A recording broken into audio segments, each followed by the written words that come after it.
میں انشاءاللہ کل سے حاضر ہو جاؤں گا۔ اس نے میرا سوال نظر انداز کر کے جانے کی اجازت چاہی۔ میں اس کی بات سے الجھ کر رہ گیا۔ وہ سلام کر کے چلا گیا۔ کچھ دیر میں اس کے رویے کے بارے میں سوچتا رہا، پھر سر جھٹک کر گھر جانے کی تیاری کرنے لگا۔ شام کو حسب ودا ہم عمران کے گھر گئے اور رات دیر تک وہیں رہے۔ دوسرے دن میں بینک جانے کے لیے روانہ ہونے لگا تو سائمہ نے ایک گلاس میں کچھ پانی مجھے دیتے ہوئے کہا، یہ پی لے مسز خان، اب کے حسن کا جادو ہی کافی ہے اور کسی قسم کا جادو کرنے کی ضرورت نہیں۔ میں نے اس کے ہاتھ سے گلاس لے کر پانی کا گھونٹ حلق میں اتارتے ہوئے ہنس کر کہا، وہ جادو کرتی ہوگی، وہ آپ کی کچھ لگتی میں تو آپ کی حفاظت کی خاطر پانی پر قرآن پاک پڑھ کر دم کرتی ہوں۔ اس نے کچھ لگتی پر خاصا زیور دے کر کہا۔ آج وہ بڑے اچھے موڈ میں تھی۔ بینک پہنچ کر میں اپنے کام میں مصروف ہو گیا۔ عمران بینک کے کسی کام سے باہر گیا ہوا تھا۔ میں لاشعورا طور پر رادھا کا منتظر رہا۔ رات میں نے تہیہ کر لیا تھا کہ رادھا کی حوصلہ افزائی نہ کروں گا، لیکن صبح ہوتے ہی میں سب کچھ بھول گیا۔ دوپہر تک رادھا کی آواز نہ سنائی دی تو میں بے چین ہو گیا۔ میں شدت سے اس کا منتظر تھا، خود اپنی حالت میری سمجھ سے باہر تھی۔ سے پہر کے قریب میں نے بے قرار ہو کے قریب میں نے بے قرار ہو کر اسے پکارا، بقول اس کے جب اسے یاد کروں گا وہ آ جائے گی۔ صبح سے اب تک میں کئی بار اسے یاد کر چکا تھا۔ بالآخر اسے آواز دی لیکن کمرے میں سکوت چھایا رہا۔ رادھا، تم کہاں ہو؟ میں نے دوبارہ نیچی آواز میں اسے پکارا۔ تیسری بار میں نے اس بات کا خیال رکھتے ہوئے کہ میری آواز باہر نہ جائے ذرا بلند آواز سے پکارا۔ اس بار بھی اس کی طرف سے کوئی جواب نہ آیا۔ اب میں واقعی پریشان ہو گیا، رادھا کیوں نہیں آئی؟ اس نے کہا تھا میں جب بھی اپنے دل میں اس کا خیال لاؤں گا وہ چلی آئے گی، لیکن اب تو میں نے اسے کئی بار پکارا تھا پھر بھی وہ نہ جانے کہاں تھی۔ میرے دل میں طرح طرح کے وسوسے آ رہے تھے۔ اسی ادھیڑ بن میں شام ہو گئی۔ میں گھر کی طرف روانہ ہو گیا۔ موہن، گاڑی میں رادھا کی آواز گونجی۔ میرا دل زور زور سے دھڑکنے لگا، لیکن میں نے اسے کوئی جواب نہ دیا۔ پریم، کیا اپنی داسی سے ناراض ہو؟ اس کی چاہت سے بھرپور آواز دوبارہ آئی۔ سارا دن میں تمہارا انتظار کرتا رہا، تمہیں کئی بار میں نے آواز بھی دی، تم نے تو کہا تھا کہ میں جب بھی اپنے دل میں تمہارا خیال لاؤں گا تم آ جاؤ گی۔ میرے لہجے کی خفگی کو اس نے فوراً محسوس کر لیا۔ میں مجبور تھی پر یتیم، وہ معذرت خواہانہ لہجے میں بولی۔ کیا مجبوری تھی؟ میں حیران رہ گیا۔ میرے آنے کی راہ بند کر دی گئی تھی۔ کچھ دیر بعد اس کی آواز آئی۔ میں سمجھا نہیں، میں نے حیرت سے کہا، کس نے تمہارا راستہ بند کر دیا تھا؟ تم اس قدر طاقتور ہو پھر بھی کوئی طاقت روک سکتی ہے تمہیں؟ میں اس کی بات سن کر حیران رہ گیا۔ تمرے دفتر میں کام کرنے والے ایک راہ پر پہرے بٹھاش آئے تھے، اس نے کچھ جیجیتی ہوئے بتایا۔ کس نے؟ میں نے غصے سے پوچھا۔ اس کا نام شریف ہے، وہ مورکھ نہیں جانتا، وہ کسی شکتی کے آڑے آ رہا ہے۔ تھوڑے سے کو وہ سپیل کامیاب ہو گیا پر نہ تو میں جلد ہی اس کا کوئی اپائی ڈھونڈ لوں گی۔ تم نشچنت رہو میرے میت۔ الف سنسار کی کوئی شکتی رادھا سے اس کا پریمی نہیں چھین سکتی۔ اس کے لہجے میں چٹانوں جیسی سختی تھی۔ مجھے شریف کا وہ رویہ یاد آیا جب وہ میرے کیبن میں داخل ہوا تھا تو اس کی حالت غیر ہو گئی تھی۔ اچھا تو یہ بات ہے، لیکن تم نے کالی داس جیسے شیطانی طاقتوں کے مالک کو 1 منٹ میں زیر کر لیا تھا۔ میں نے تعجب سے پوچھا، موہن تم کس کارن بیا کل ہو رہے ہو؟ میں اس کا کوئی اپائی ڈھونڈ لوں گی۔ اس نے میری بات کا جواب دینے کے بجائے مجھے تسلی دی۔ تم نے میرے سوال کا جواب نہیں دیا۔ کیا شریف کالی داس سے زیادہ طاقتور ہے؟ یہ بات نہیں موہن۔ شکتیاں اس سے تک ایک دوجے سے بدھ نہیں کرتیں جب تک انہیں ان کے بڑوں سے آگیا نہ مل جائے۔ تم ان باتوں کو نہیں سمجھ سکو گے۔ پریم، چلتا نہ کرو، میں رات کو تم سے ملنے آؤں گی۔ اس کے بعد خاموشی چھا گئی۔ میں اس کی عجیب و غریب منطق کو بالکل نہ سمجھ سکا تھا۔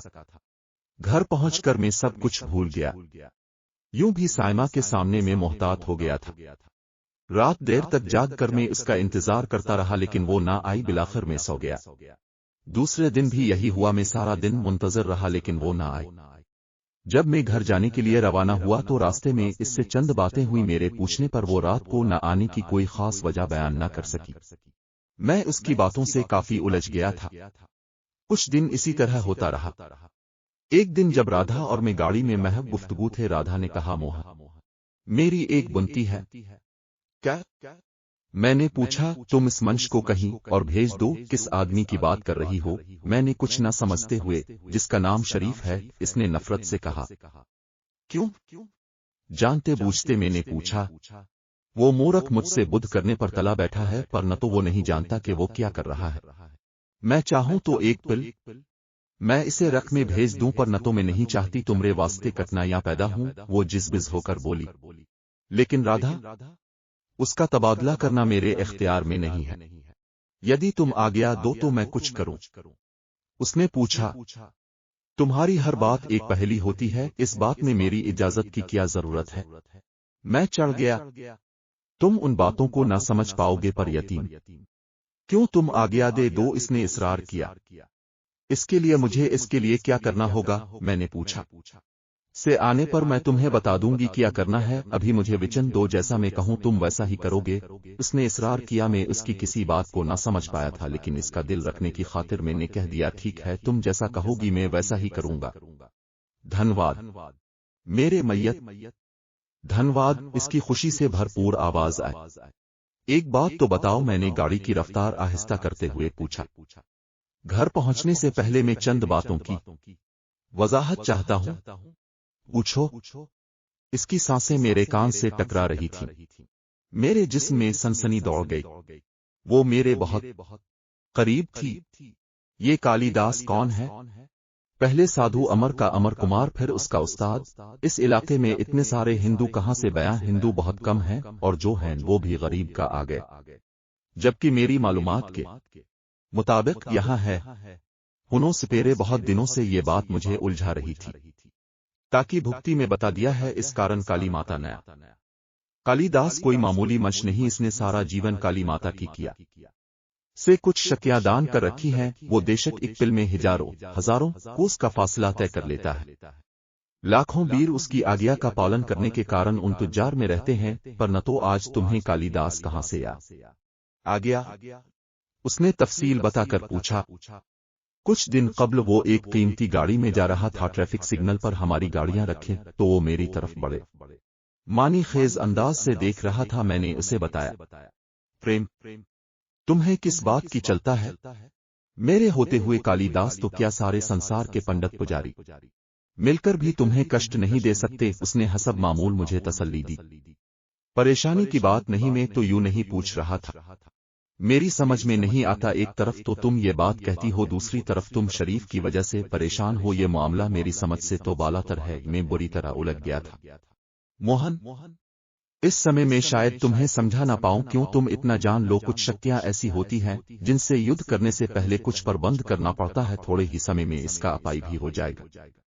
तुम कहती हो तो मान लेता हूं, पर मुझे इस बात की वाकई समझ नहीं आई। मैंने बात खत्म की। तमर अलिफ घर आ गया है, पर 3 रात को तुमरे दर्शन करने उश आऊंगी। इसके बाद खामोशी छा गई। घर पहुंचा तो साइमा ने हसब मामूल मुस्कुराते हुए मेरा इस्तकबाल किया, लेकिन आज उसकी मुस्कुराहट बड़ी उदास सी थी। आंखें सुर्ख थीं जैसे वो रोती रही हो। मैं परेशान हो गया। क्या बात है साइमा, तुम कुछ परेशान सी हो? ने बरीफ अब फ्रेश हो जाए। मैं खाना लगाती केस मेरे हाथ से ले लिया। बच्चों की मौजूदगी में वो शायद बताना न चाहती थी। मैंने भी ज्यादा इसरार न किया। कुछ देर बच्चों के साथ खेलता रहा। खाना खाने और बच्चों के सोने के बाद वो मेरे पास आ गई। फारूक, आज मम्मा का फोन आया था, इतना कहकर वो खामोश हो गई। इसके चेहरे से किसी उलझन का इजहार हो रहा था। मैंने बगैर बोले उसकी तरफ सवालिया नजरों से देखा। वो हमें कुछ दिनों के लिए बुला रही है। क्यों, खैरियत है? मैं चौंक गया। शर्जेल और नायमा में झगड़ा हो गया है। नायमा मम्मा के घर आ गई है। इतना कहकर वो खामोश हो गई। साइमा, मियां बीवी में झगड़े तो होते ही रहते हैं, और ये बात नहीं। वो मेरी बात काट कर बोली, शर्जील नायमा को तलाक देना चाहता है क्या? मैं उठकर बैठ गया। मैं आंसू आ गए। आके रही हो? मैंने हैरत से पूछ उसकी। अगर नायमा के यहाँ कोई बच्चा हो जाता तो शायद वो। इसकी आवाज भरा गई।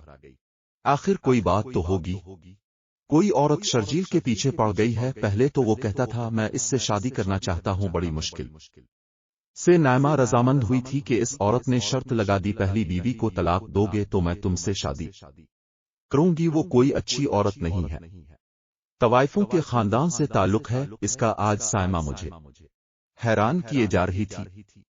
शर्जील से मेरी चंद बार मुलाकात हुई थी। वो एक सुलझा हुआ बुर्दबार इंसान था। शर्जील को क्या सूझी ये मैं हैरान रह गया। मुम्मा कह रही थी इस औरत ने शर्जील पर जादू करवा दिया है, जिसकी वजह से वो उसके पीछे पागल हो रहा है। ये तो वाकई परेशानी की बात है। क्या शर्जील को मालूम है वो पेशावर औरत है?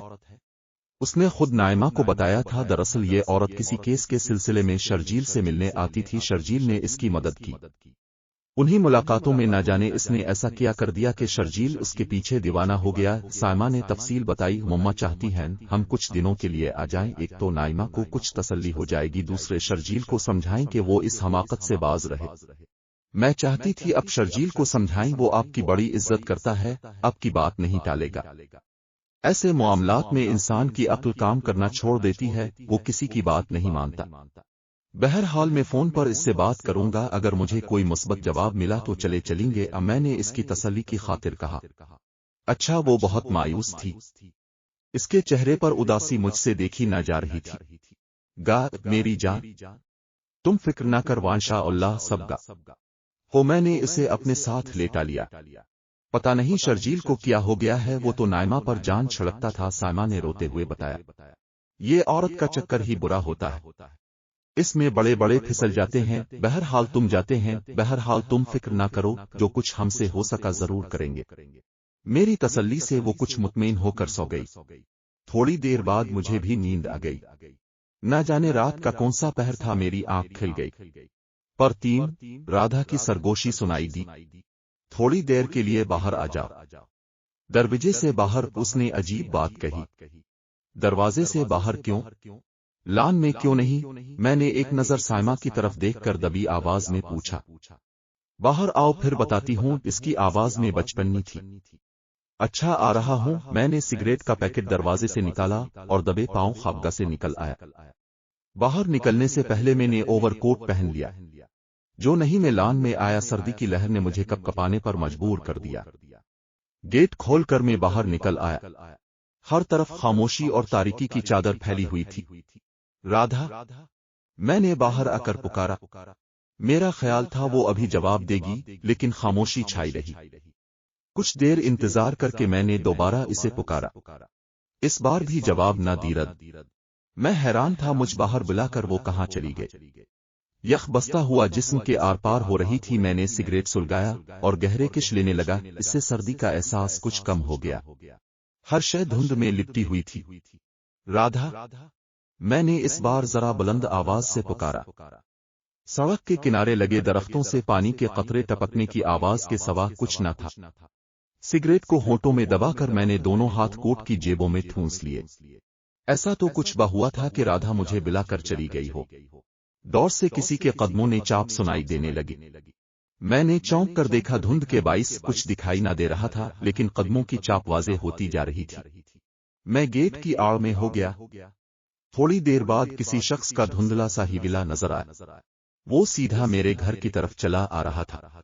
मैं मजीद हम बिल्कुल गेट के पीछे खड़ा हो गया और झरी से बाहर झांकने लगा। आने वाला बिल्कुल मेरे गेट के पास आ गया। कुछ जाना पहचाना सा हुलिया था। आते हुए चूंकि मैंने गैरेज की लाइट ऑफ कर दी थी, वो कुछ और करीब आया तो उसे पहचान कर मैं शशदर रह गया। वो कोई और नहीं, मोहम्मद शरीफ था। अगर मैंने गेट को भेड़ ना दिया होता तो वो मुझे देख लेता। इसके हाथ में कशकोल नुमा बर्तन था जिससे धुआं उठ रहा था। हुआ का रुख अंदर की तरफ होने की वजह से मेरे नथनों में लोबान की खुशबू और धुआं आया। मैं डर रहा था कि कहीं वो गेट खोलकर अंदर ना आ जाए। हैरत मुझे इस बात पर थी कि आधी रात के वक्त मोहम्मद शरीफ मेरे घर के बाहर क्या कर रहा है। मैं मुसलसल झरी से झांक रहा था। उसने आहिस्ता आहिस्ता आवाज में कुछ पढ़ना शुरू कर दिया। अल्फाज तो समझ ना आ रहे थे, लेकिन महसूस हो रहा था जैसे वो कुरानी आयत का वर्द कर रहा। पढ़ने के साथ वो बाईं हाथ की शहादत की उंगली गेट के मुख्तलिफ हिस्सों पर फेरता जा रहा था। इसके बाद इसने हाथ में पकड़े बर्तन से किसी शय की चुटकी भरी और हथेली पर रखकर उसे फूंक से गेट की तरफ बढ़ाया। मैं ये देखकर हैरान रह गया। मिट्टी नुमा किसी शय की छोटी सी चुटकी ने गेट के आसपास सारे इलाके को इस तरह लपेट में ले लिया जैसे गहरा गर्दो गुबार छा गया हो। इसके साथ ही लोबान की खुशबू तेज हो गई। गर्द गुबार तेजी से बढ़ रहा था। थोड़ी देर गैराज लान से होता हुआ बरामदे और कमरों की तरफ बढ़ने लगा। मैं घबरा कर पीछे हट गया और आहिस्ता आहिस्ता कदमों से चलता हुआ बरामदे में आ गया। हर तरफ इस कदर गुबार छाया हुआ था कि बरामदे के बल्ब की रोशनी बिल्कुल मदहम हो गई। मैं जल्दी से दरवाजा खोलकर कॉरिडोर में आ गया और झरी से झांक कर देखा मोहम्मद शरीफ गैराज में आ चुका था। अगर मैं वहीं खड़ा रहता तो वो यकीनन मुझे देख लेता। वो मुसलसल कुछ पढ़ रहा था। इसकी मदहम आवाज मेरे कानों में पहुंच रही थी। लान के दरमियान में पहुंचकर वो बैठ गया। हैरान कुन बात यह थी कि शरीफ के गिर्द गुबार कतना न था। इसके गिर्द एक हाला सा बना हुआ था जैसे चांद के गिर्द रोशन हाला होता है।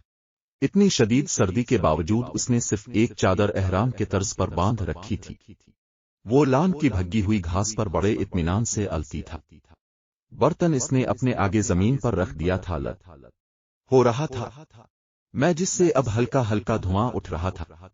मकान के सामने वाला सारा हिस्सा धुआं नुमा गुबार में डूबा हुआ था।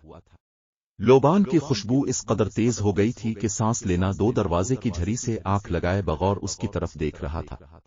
वो आंखें बंद किए बड़े इन्हिमाक से पढ़ रहा था।